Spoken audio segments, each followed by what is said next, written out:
6h07 sur Radio J. Merci d'être avec nous ce matin. Hier, le 1er décembre, s'est déroulée la 33e journée mondiale de lutte contre le sida. À cette occasion, le comité de coordination de la lutte contre les infections sexuellement transmissibles et le VIH ont organisé partout en France des actions de prévention et des dépistages anonymes et gratuits du VIH, des hépatites B et C et de la syphilis. Ce matin, nous allons donc faire le point sur le sida en France et en Israël. Où en sont les chiffres?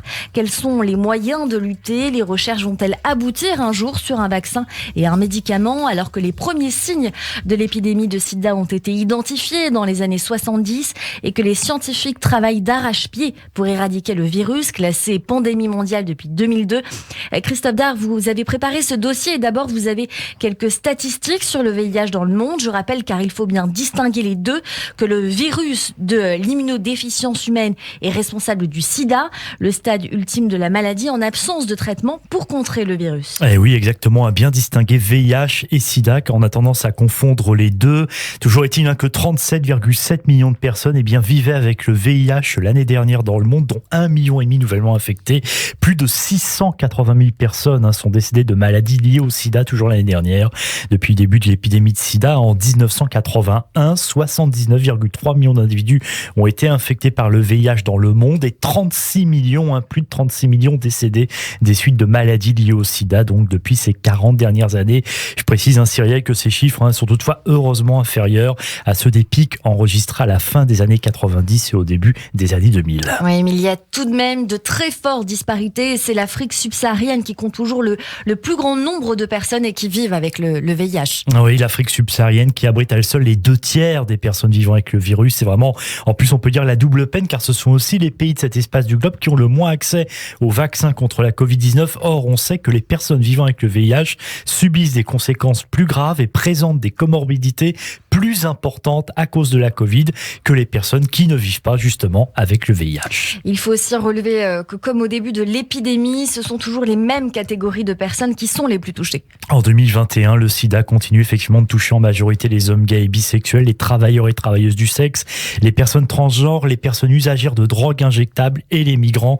Selon le programme commun des Nations Unies sur le VIH-Sida, ONU-Sida, ces communautés représentent en effet 93% des nouvelles infections par le VIH, hors Afrique subsaharienne. En France, rappelons quelques chiffres des contaminations par le sida et c'est Santé publique France qui les a publiés comme chaque année à l'approche du 1er décembre. Oui, en 2020, 4856 personnes ont découvert leur séropositivité au VIH. Ce nombre baisse de 22% par rapport à 2019. Alors bien sûr, vous allez me dire, c'est une bonne nouvelle, oui. Moins 22%. Oui, sauf qu'en fait, si on le prend tel quel, c'est plus compliqué, car tout simplement 2020 a marqué une nette diminution de l'activité de dépistage, moins 14% par rapport à 2019, comme le rappelle le site Sida Info Service, en raison de la pandémie de Covid, car en effet, il y a eu moins de dépistage et de prévention, et puis toujours d'ailleurs en raison de la crise sanitaire, il y a eu quand même 2 confinements l'année dernière, des mesures de distanciation sociale, et donc on peut penser que bien sûr cela a fait chuter les infections de cette maladie transmissible.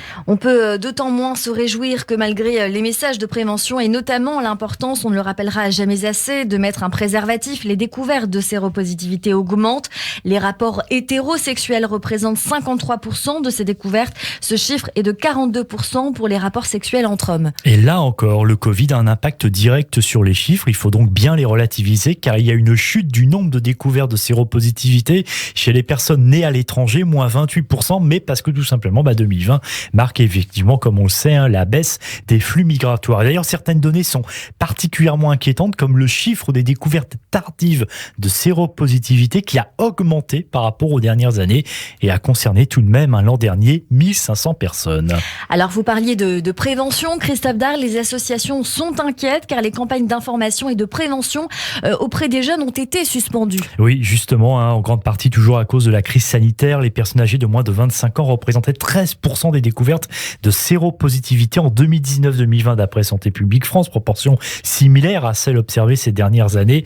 Et puis autre chiffre préoccupant, il y a 2 ans, 2019, 23% des 15-24 ans s'estimaient mal informés sur le VIH et le sida, selon un sondage publié par l'association SIDAction, donc bien sûr bien avant la pandémie mondiale.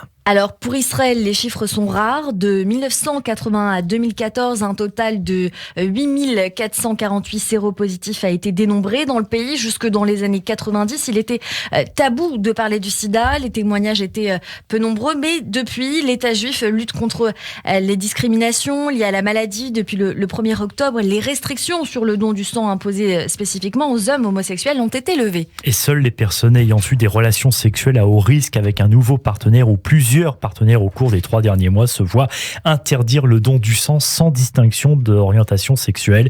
Jusque-là, pour donner leur sang, les hommes homosexuels pouvaient aussi congeler le plasma de leur sang pendant 4 mois pour s'assurer de l'absence de maladies transmissibles. Une avancée. Alors parlons à présent de la lutte contre le sida. Depuis la trithérapie en 1996, il y a eu du chemin. En 2016, l'Organisation mondiale de la santé a annoncé une stratégie d'élargissement de l'accès au traitement avec pour ambition de mettre fin à l'épidémie de sida d'ici 2030.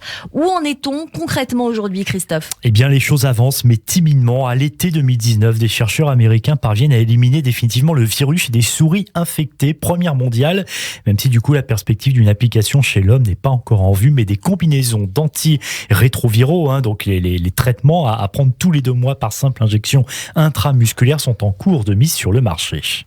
Il faut aussi souligner cette initiative israélienne en 2016. 2 biologistes de l'Université hébraïque de Jérusalem, les professeurs Abraham Leuter et Assa Friedler, qui ont travaillé au développement d'un médicament. Et oui, ce médicament qui contient une très petite protéine qui favorise l'intégration dans la cellule infectée de nombreuses copies du génome du VIH. Alors résultat, la cellule s'aperçoit qu'elle est malade et en fait, en quelque sorte, elle va se suicider. Un mécanisme d'autodestruction qui provoque la mort de la cellule, empêche la propagation du virus dans le corps du malade.